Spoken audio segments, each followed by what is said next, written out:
Hey, good Monday morning. I hope and pray that you all had a wonderful weekend and a great Father's Day.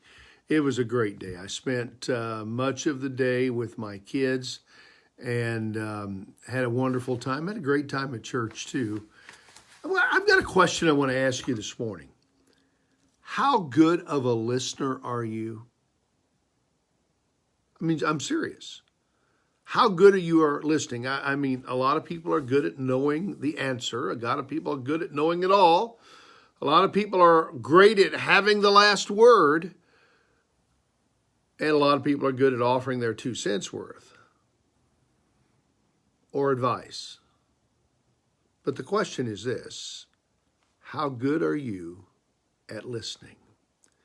I remind you that I've been for the last week talking to you about how to build bridges, how to build a path between you and other people, how to open the doorway to be able to encourage them, help them, share with them the truth of the gospel, help them along the way in their Christian life. And it's hard sometimes to have that line of communication. And we've been talked about a variety of things over the last week. But this morning, for just a minute, I want to talk about listening.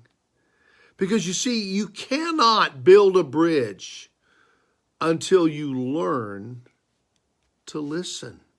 The Bible says in Proverbs chapter 18 and verse number 13, if one gives an answer before he hears, it is his folly and his shame.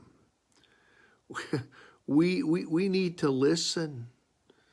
We need to listen. We need to hear. In fact, it strikes me right now. We need to always hear the whole story.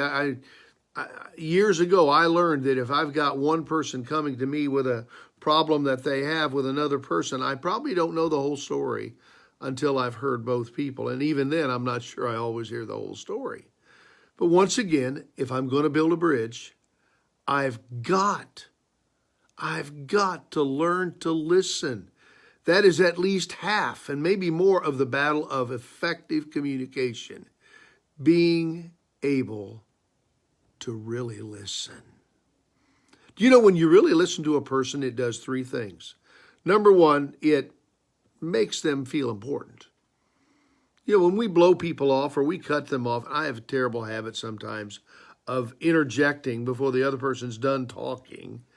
You know, it has a way of devaluing that person, making them feel like what they have to say is not important, making them feel that they are not important, that they're not worthy of being heard or being listened to. I'll tell you something else it does. It'll help them know that you really care about them. You really care about their needs. You care about what they're going through and what they're dealing with. You know, there are a lot of things I can't do a thing about that people are dealing with, but I can listen.